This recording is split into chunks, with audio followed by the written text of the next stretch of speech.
Salatu wassalamu ala rasulillah wa ala alihi wa sahbihi wa mawala wa nafidina asani Allahu'alaikum.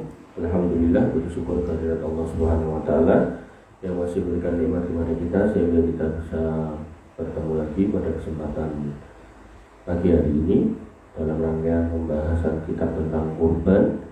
Kita berganti ke kitab yang baru, yaitu dengan judul kumpulan tanya jawab dan artikel bimbingan Islam 12 tanya jawab bekal kurban yang kamu harus tahu.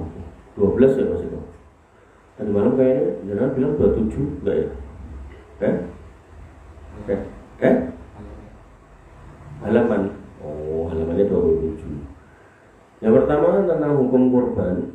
Pertanyaannya, jika seorang memiliki harta tabungan yang dipersiapkan untuk kebutuhan pokok, namun baru akan digunakan dalam beberapa bulan ke depan, apakah bisa dikatakan orang semua wajib berkurban? Jadi punya cadangan buat kebutuhan pokok, misalnya buat bayar SPP atau buat bayar listrik atau apa gitu. Tapi pemakaiannya masih nanti gitu. Bagaimana? Maka jawabannya adalah para ulama berbeda pendapat tentang hukum kurban, apakah wajib atau sunnah. Di antara mereka yang berpendapat bahwa hukumnya wajib bagi yang mampu, sedangkan yang lain berpendapat sunnah, maka ada yaitu sunnah yang sangat ditekankan. Namun untuk kehati-hatian dan lepas dari perselisihan, hendaknya seorang muslim tidak meninggalkannya karena ia mampu berkurban.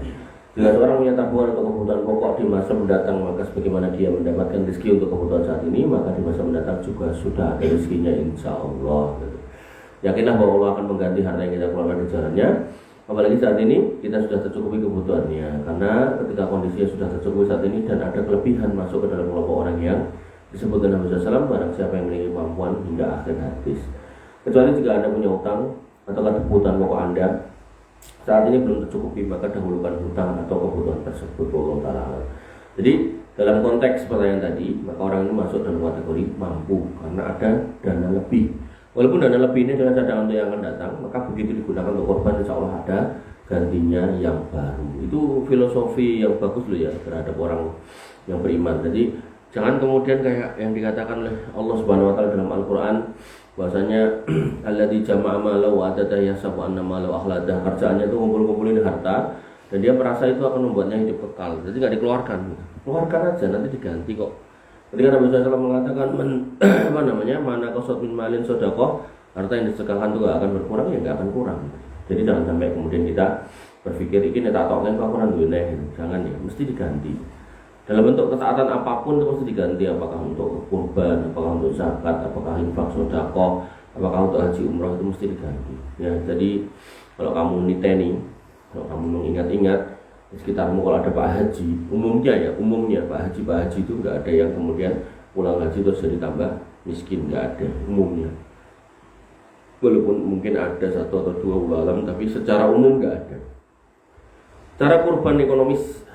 Jadi bagaimana nih biar kurbannya ekonomis? Sebenarnya kalau dari sisi kembali ke kitab yang kemarin, kurban itu yang terbaik ya. Jadi sebaiknya kalau mampu jangan yang ekonomis. Tapi kalau benar-benar nggak ada nih duit terbatas lah silakan ya. Maka pertanyaannya, kondisi ekonomi yang tidak menentu ini menjadikan kaum muslimin yang ingin berkurban menjadi mengeluhkan niatnya karena keterbatasan. Apakah ada solusi bisa dilakukan agar mereka tetap bisa berkurban? Jadi ini ada syarat ya, kondisinya tidak menentu. Artinya gimana ya? Ada keterbatasan dana. Duweku mung semene tenanan ran duwe liyane. Jadi bedakan antara pelit ya orang benar-benar keterbatasannya. Maka jawabannya sebelumnya perlu kita ketahui bahwa hukum berkorban ini berkaitan dengan kemampuan materi. Maka jika ada kemampuan, maka orang itu dinilai mampu, maka silakan melaksanakannya dan hukumnya bisa sunnah muakkadah atau wajib, tergantung pendapat yang diikuti. Maka jika kita berpegang pada pendapat mayoritas, hukumnya adalah tidak sampai wajib, sehingga ketika tidak dilaksanakan pun tidak berhak mendapatkan hukuman, apalagi dalam kondisi yang kita hadapi sekarang. Maka dikala banyak dari kita tidak mempunyai kelonggaran rezeki seperti dikala normal, artinya ini konteks buku ini kita kayaknya buku waktu Covid. Namun tentunya kesimpulan hukum yang bukan wajib tentunya tidak lantas menjadikan kita menyepelekan. Seorang muslim hendaknya tidak meninggalkan kesempatan emas untuk meraih pahala. Justru melakukan kurban di masa-masa sulit seperti ini, jika memang memungkinkan, maka ganjarannya akan menjadi lebih besar. Jadi beramal ketika kita sulit itu pahalanya lebih besar daripada beramal ketika kita lapang. Beramal ketika ada musibah itu lebih baik daripada ketika beramal ketika baik-baik aja. Berarti apakah kita harus tunggu musibah baru beramal? Tidak. biasakan beramal ketika tidak ada musibah, tidak ada kesulitan, maka insya Allah pas sulit kita tetap akan istiqomah. Begitu ya rumusnya, jangan dibolak-balik. Maka berikut ini ada beberapa cara yang bisa menjadi solusi agar bisa tetap berkorban walaupun dengan dana yang terbatas. Yang pertama, berkorban dengan domba 6 bulan masuk umur 7 bulan. Jadi dombanya nggak usah yang gede-gede, 6 bulan. Ini udah skala minimal gitu, minimal ya. Jadi terus ada yang, aku tak cempe ya umur 2 bulan atau 3 bulan, ini nggak sah. Kemudian yang kedua, solusi kedua, berkorban dengan hewan betina. Ini juga solusi. Ya, kita sudah sudah membahas panjang lebar.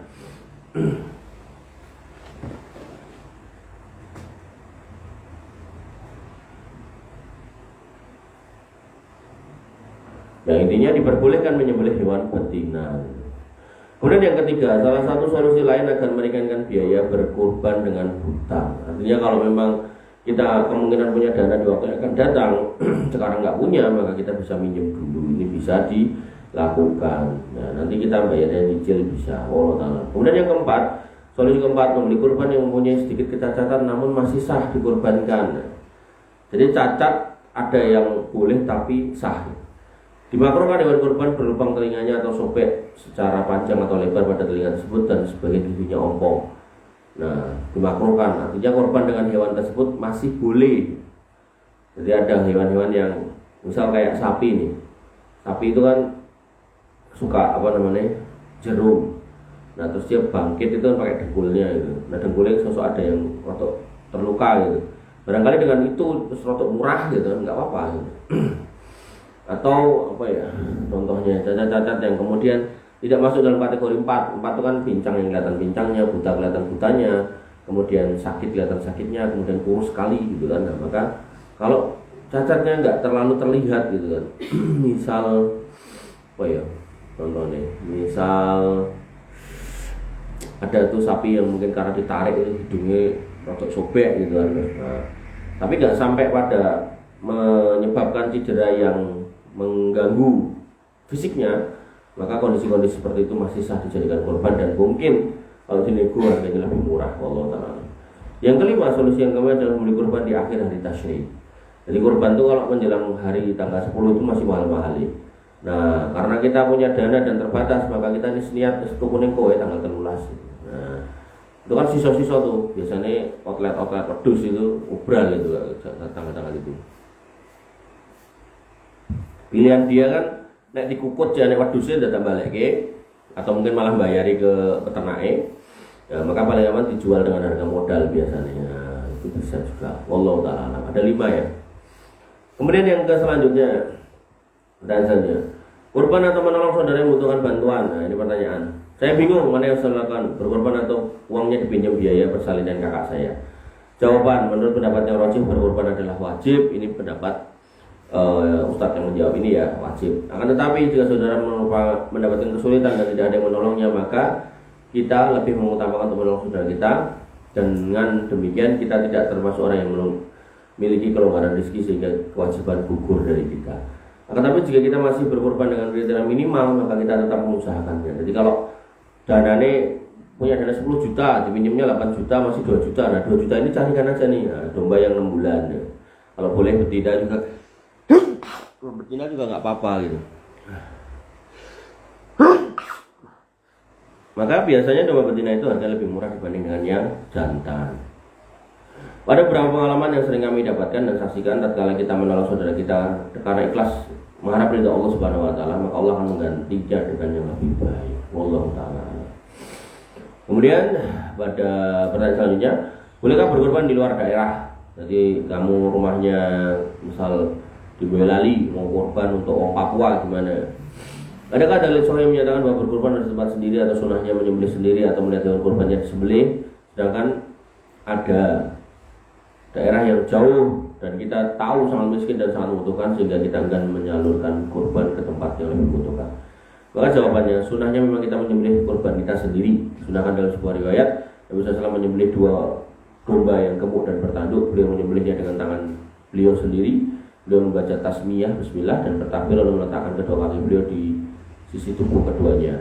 Ini yang lebih utama. Namun demikian kita juga dibolehkan untuk memindahkan kurban ke tempat yang lain yang jauh membutuhkan, mungkin karena kemiskinan atau kekurangan atau bencana kelaparan dan sebab lainnya.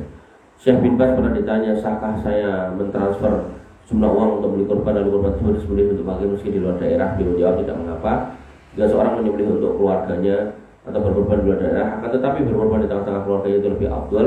Jika seorang berkorban di rumahnya lalu ia makan sebagian dan menyalurkannya kepada orang sekitarnya, maka ini lebih baik karena mencontoh praktek Nabi SAW, karena beliau ketika berkorban dilakukan di tengah-tengah keluarganya lalu dimakan dan diberikan kepada yang lain. Dan jika ia ingin berkorban yang lain yang selain di lingkungannya atau disalurkan pada orang-orang miskin di daerah lainnya, tetap mendapat ganjaran yang disalurkan tersebut terhitung sedekah. Poinnya adalah ketika kita mau berkorban untuk orang lain, maka pastikan dulu sekitar kita aman gitu loh. Kesalahan banyak orang itu adalah apa? Dia nggak pernah korban di sekitarnya, dia nggak pernah ngecek kondisi sekitarnya, tapi dia seolah-olah tahu kondisi yang jauh sana. Paham ya? Maka yang harus kita pahami gini, kita lihat nih kampung kita ini gimana nih.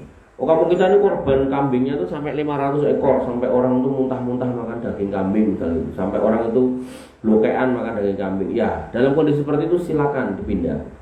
Tapi kalau sekampung korban kambingnya cuma 3 ekor, salah satunya punyamu terus buat pindah gitu, nah ini kurang tepat ya. Wallahu ta'ala. Dan selanjutnya, bolehkah menggabungkan akikah dan kurban? Pertanyaan 1, apakah benar jika seorang belum akikah maka kurbannya tidak sah? Putus mas. Kemudian pertanyaan yang kedua,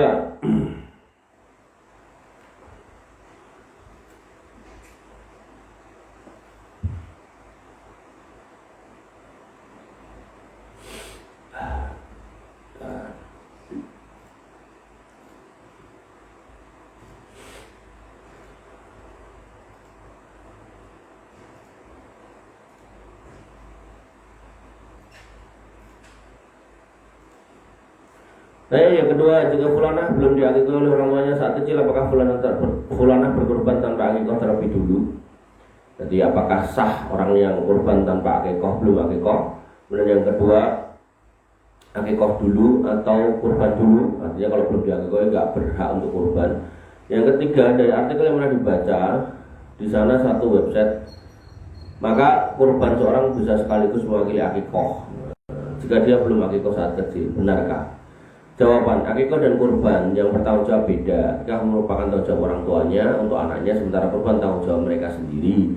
Oleh karena itu, jika si A belum diakikah ayahnya, kemudian di tahun ini si A hendak berkorban, maka dia tidak tanggung jawab untuk akikah terlebih dahulu. Jadi akikah itu urusan orang tua. Jadi kita nggak kemudian dikaitkan dengan itu secara langsung. Berarti ibadah kita, kurban kita nggak sah kalau kita nggak akikah kewajiban orang tua. Nah, maka karena akikah tanggung jawab bapaknya dan bukan tanggung jawab anaknya, sementara yang menjadi tanggung jawab anaknya adalah ibadah kurban yang ia laksanakan, maka pada penjelasan para ulama, orang yang belum diakikah sewaktu kecil boleh melakukan kurban, karena akikah bukan syarat sah kurban. Jadi syarat sah kurban kalau kamu masih ingat itu soal jenis kambingnya, jenis dalam artian cacat enggak gitu. Kemudian umurnya gitu kan.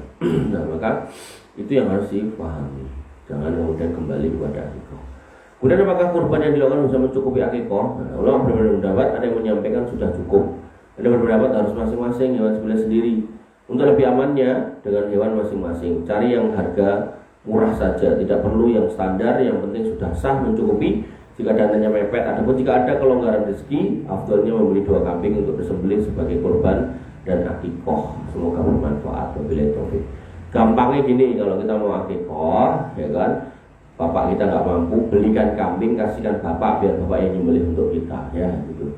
Wallahu ta'ala. Kemudian pertanyaan selanjutnya, mendahulukan akikah atau kurban? Pertanyaan, adik saya belum diakikahi, sekarang umurnya 28 tahun. Karena kondisi keuangan orang tua kami sekarang, ibu saya punya uang dan modal untuk kurban. Apakah boleh berkurban sementara ada anak yang belum diakikahi? Mana yang harus didahulukan? Maka jawaban, seorang ibu diperbolehkan untuk berkurban walaupun ada anak yang belum diakikahi, karena akikah adalah tanggung jawab bapaknya. Rasulullah SAW bersabda, setiap anak tergadai dengan akikahnya, maka hendaknya disembelihkan untuknya pada hari ke-7, hari kelahirannya, dicukur rambutnya dan diberi nama. Maka tanggung jawab di atas adalah tanggung jawab seorang bapak kepada anak tersebut. Nah, sebagaimana anak sabda Nabi SAW, barang siapa ingin menyembelih untuk anaknya, maka hendaklah ia menyembelih untuknya. Maka Mayoritas ulama berpendapat bahwa akikah hukumnya sunnah muakkad atas bapak. Demikian juga berkorban, meskipun ada sebagian ulama yang menghukumi wajib bagi yang mampu. Apabila terjadi dalam waktu yang bersamaan atau berdekatan, maka didahulukan yang jatuhnya lebih dulu. Jadi kalau ini mau korban, kok indudit, maka korban C. Nah, berkorban lagi gagas akikah. Jika mampu melaksanakan keduanya, maka itulah yang lebih utama. Bahkan masalah akikah nih ya, ini ada khilaf ya. Apakah kemudian ketika dia sudah gede harus akikah lagi apa enggak gitu kan? Nah, walaupun ada ulama yang membolehkan, tapi ada ulama yang kemudian kekeh akikah itu cuma di 1 sampai 7 hari kelahiran gitu. Nah maka kalau bisa nih kalian nih yang belum pada nikah, siapkan itu duitnya ketika kamu udah mulai istrimu itu hamil gitu loh, hamil sebulan itu atau berapa bulan itu siapkan. Nah kamu nggak nyiapin duit deh, nah misal di kampung ya, beliau kambingnya gitu, cepaknya loro, tuku cempe loro gitu, cempe yang nanti diperkirakan cocok pas kalau pas disembelih itu umurnya pas gitu loh. Jadi nek misal minimal 6 bulan, berarti paling ora wedhuse itu umur, nek misal istrimu hamil diketahui hamilnya udah 3 bulan, berarti kan minimal umur piro kuwi? Umur telung bulan. Yo lahir cempe lagi lahir lho bisa. Cempe lagi lahir tuku gitu kan. Nah, nanti begitu istrimu lahiran umurnya pas gitu. Cuman kan kadang lahiran itu kan maju ya. Nah, kadang kan maju, maka amannya ya cempe-cempe umur sebulan atau 2 bulan ketika istrimu lahir, istrimu hamil di usia 3 bulan. Jadi nek engko tambah 6 bulan, cempe ini kan udah sebulan atau 2 bulan. Nah, 2 bulan tambah 6 bulan kan udah 8 bulan, udah aman disembelih bisa. Jadi nek kamu punya duitnya beli kambing gede, belilah. Tapi kalau nggak punya, beli cempe diopeni. Nah, maka seorang bapak yang mempersiapkan itu, insya Allah tuh anak itu akan menjadi anak-anak yang soleh. Tapi nek rapat dulu gitu. Sejak proses jiwanya ratau ndonga gitu kan, terus mbaleni ratau wudu gitu, terus begitu lahir diakekoi gitu ya, akhirnya jadi bocah-bocah racetho yang kamu lihat di jalanan ya, pada padu berantem tawuran di jalan rusuh, trek-trekan, kecelakaan ya, naudzubillah. Kemudian selanjutnya hukum hewan belum mati tapi sudah dikuliti dan dibeleh masih kecil-kecil biar cepat langsung dikuliti, karena dia ngundang jagalnya cepat banget yang menguliti. Maka terjadi fenomena hewan kurban yang disembelih dan belum mati secara sempurna, namun kemudian oleh pihak jagal langsung dikuliti dan dipotong tubuhnya. Apakah seperti dibenarkan dan apakah sembelihnya tetap halal? Jawaban, Allah Ta'ala telah memerintahkan kita sebagaimana hambanya untuk berbuat ihsan pada setiap hal yang dikerjakan, salah satu dalam urusan membunuh, baik dalam rangka untuk qisas had atau yang lainnya, atau dalam rangka menyembelih hewan sembelihan, baik dengan untuk konsumsi pribadi, akikah korban dan seterusnya. Termasuk dalam bentuk berbuat buruk dalam sembelihan, dalam memotong kepala hewan sembelihan, mengulitinya atau memotong organ yang lainnya ketika itu belum mati. Maka ulama hukumnya sebagai suatu perkara yang dimakruhkan, namun hal tersebut tidak berdampak pada keabsahan sembelihan dan tetap boleh mengkonsumsi hasil sembelihannya jika syarat-syarat sembelihannya syar'i telah dipenuhi. Jadi walaupun sudah disembelih jet itu sebenarnya sudah proses mau mati, lalu sudah sembelih itu, nah dipedeti itu nggak apa-apa, cuman dilarangnya itu karena menganiaya itu. Jadi yang paling baik tetap didiamkan, dibiarkan itu. Ya kayak kemarin kalau masih ingat ketika kita menyembelih kambing lain lihat itu kan nggak boleh bukan berarti terus haram dalam artian nanti dagingnya nggak boleh dimakan, bukan ya. Haram karena perbuatannya itu yang menyebabkan si kambing ini menjadi tertekan karena delok kambing lain disembelih di depan matanya. Allah Ta'ala alam. Pertanyaan selanjutnya, hukum kurban untuk orang tua padahal dirinya sendiri belum. Ada anak soleh yang kemudian tiap tahun berusaha membelikan kambing untuk orang tuanya sedangkan dirinya sendiri belum pernah. Pertanyaan, bagaimana sebenarnya jika seorang ingin berkorban atas nama orang tuanya sementara dia sendiri belum pernah korban dan dia hanya mampu beli untuk 1 orang dalam hewan korban atau yang patungan 7 orang? Jawaban, seorang diperbolehkan berkorban dengan seekor kambing atau satu bagian kurban atas nama dirinya sendiri dan keluarganya, baik yang masih hidup maupun yang sudah meninggal, dan semuanya akan mendapat pahala. Apabila orang tua masih hidup dan tinggal bersama anaknya berkorban, maka seekor kambing atau 1 bagian dari 7 maka itu sudah cukup untuk semuanya. Namun jika orang tuanya tinggal di rumah lain, maka korban tersebut diniatkan untuk dirinya dan keluarganya yang ada di dalam rumahnya. Jika orang tua tersebut sudah meninggal, maka seorang diperbolehkan untuk meniatkan untuk dirinya sendiri, keluarganya dan orang tuanya yang sudah meninggal tersebut. Yang demikian ini berdasarkan yang dikatakan oleh Rasulullah SAW tatkala beliau berkorban dengan 2 ekor kambing. Yang pertama untuk dirinya dan keluarganya, yang kedua adalah dan keluarganya ada yang hidup, ada yang sudah meninggal. Yang kedua diniatkan untuk umatnya, dan umatnya ada yang masih hidup dan ada juga yang sudah meninggal. Abu Ayyub Al-Ansari berkata, kunna fi ahdi Nabi sallallahu alaihi wasallam nudhi, kami dulu bersama Nabi SAW kami menyembelih bisyatin wahidatin, dengan seekor kambing yang satu. Kemudian yudhi biha ar-rajul anhu wa an ahli baitihi, dan ada juga seorang laki-laki yang berkorban untuk dirinya dan ahli keluarganya.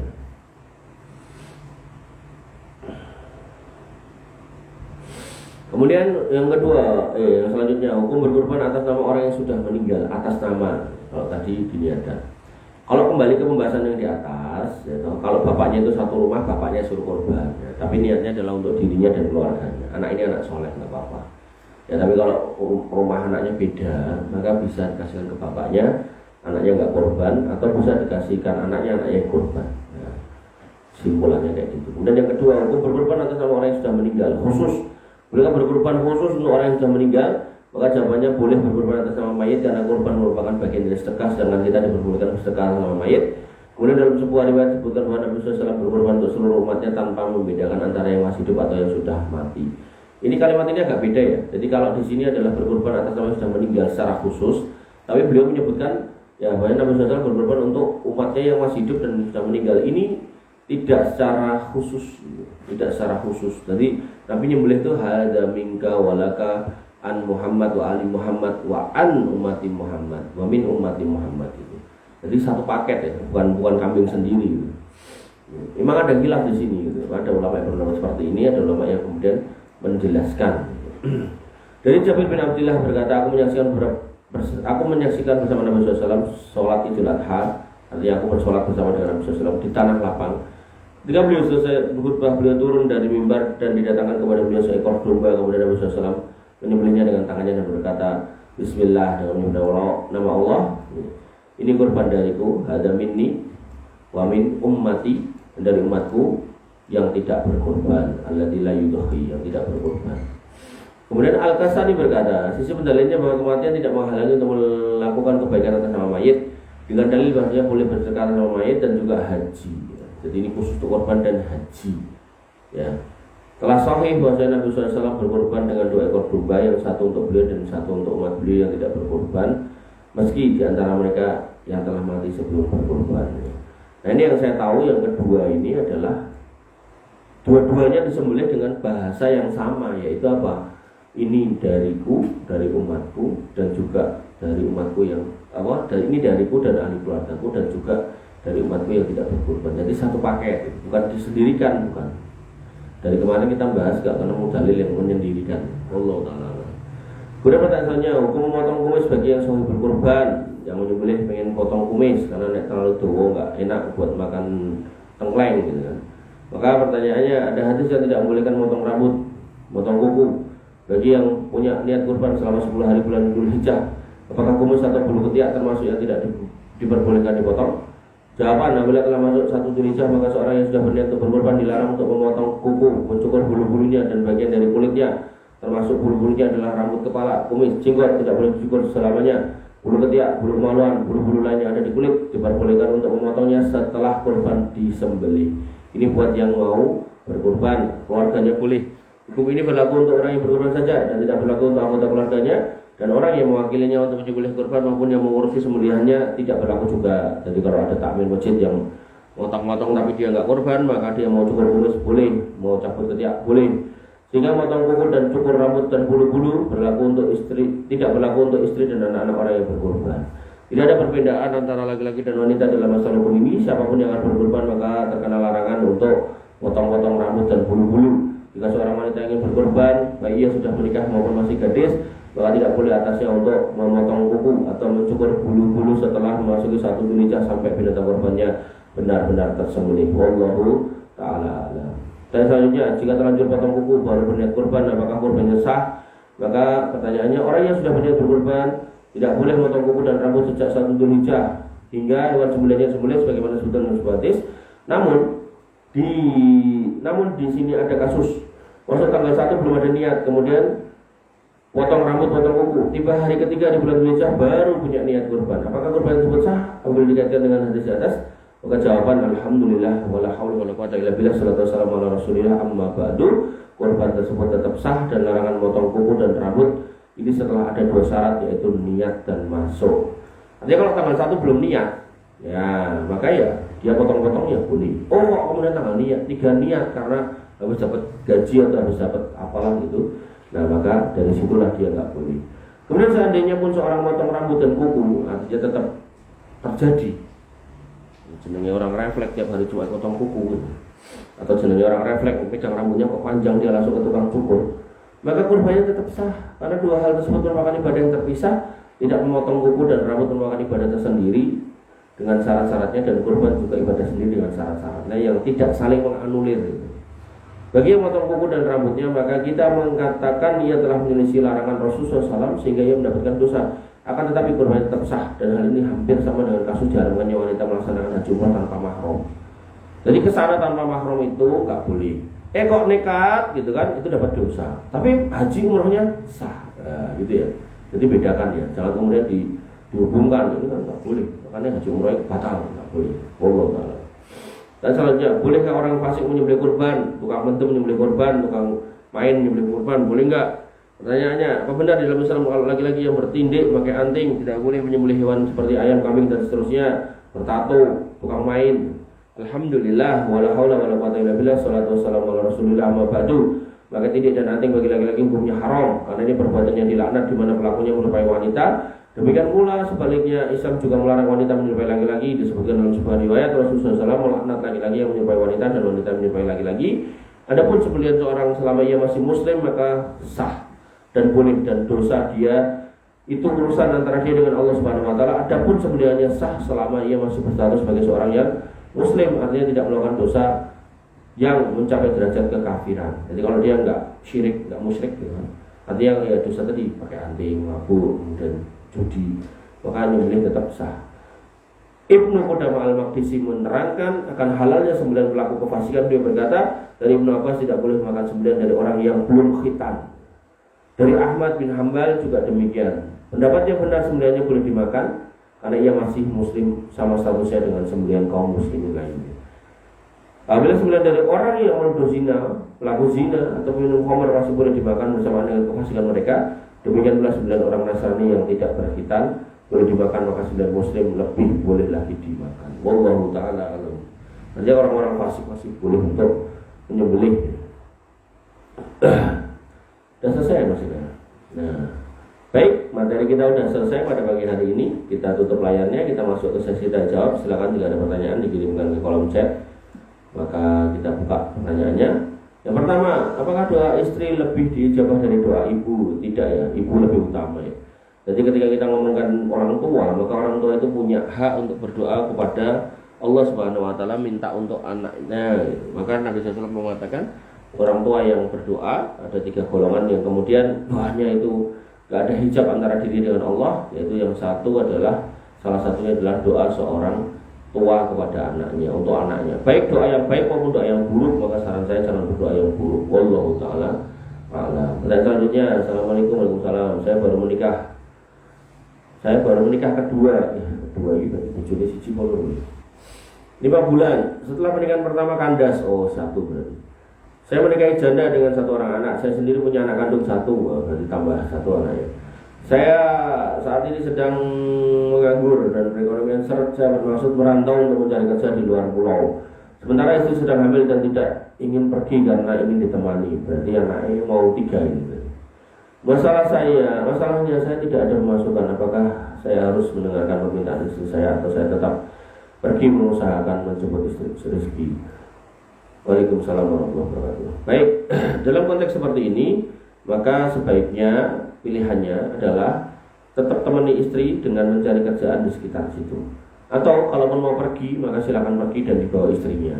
Karena ya harus diusahakan bareng lah gitu. Karena kalau merantau nggak ada istrinya, nanti sama aja gitu. Kita mencari rezeki untuk keluarga tapi keluarganya nggak ada, ya sama aja. Dan banyak orang yang kemudian alasannya merantau jauh dari istrinya, akhirnya di tempat sana dia malah terfitnah wanita lagi ya. Naudzubillah subhanallah. Wallahu taala alam. Dan selanjutnya, sahkah sholat jika terjadi kesalahan dalam salam? Jika sholatnya sendirian, maka sebaiknya ditutup dengan sujud sahwi. Jika sholatnya bareng imam dan dia salah sendiri, maka sholat dia yang berlaku adalah sholatnya imam, selama imamnya nggak salah. Tapi kalau imamnya salah, maka diingatkan subhanallah biar kemudian diperbaiki. Syukur-syukur bisa ditutup dengan sujud sahwi. Wallahu ta'ala. Dan selanjutnya, ketika kalimat pernikahan suami pakai sendal hak tinggi karena tinggi badan lebih pendek dari istri, apakah ini diperbolehkan? Tidak perlu ya, karena ini termasuk perbuatan menipu. Perbuatan menipu dalam Islam itu tercela sekali dan itu haram. Maka sebaiknya apa adanya aja. Pendek yo wis ben rapopo. Malah iso dadi sebab gagah gitu, maksudnya aku senajan pendek bojoku dhuwur, senajan aku ireng bojoku putih, nah gitu loh. Lagian juga ngapa toh saya itu secara pribadi itu nggak cocok ya manten dipajang-pajang gitu. Akhirnya dari tontonan orang. Jadi orang laki-laki yang baik, yang senang sama istrinya, yang cinta sama istrinya, itu sebaiknya kemudian jangan memajang istrinya. Karena nanti dia mau pajang, banyak orang lihat gitu kan. Terus anak yang seneng, nah, nanti digondol. Dan itu banyak terjadi. Maka kamu kalau dapat pasangan gitu, entah yang wanita dapat laki-laki ganteng atau gimana gitu, atau yang perempuan yang laki-laki dapat wanita cantik dan seterusnya gitu. Maka saran saya jangan dipajang, saran saya. Karena nanti tidak dipajang, ya tahu diketahui orang, nanti orangnya berbuat hasad, nah, minimal ain, ya, ini bahaya. Wallahu ta'ala alam. Ini akhir dari pertemuan kita di pagi hari ini. Semoga bermanfaat. Kurang lebih mohon maaf. Assalamualaikum. Subhanallah wa bihamdihi, asyhadu an la ilaha illa anta, astaghfiruka wa atubu ilaik. Assalamualaikum warahmatullahi wabarakatuh.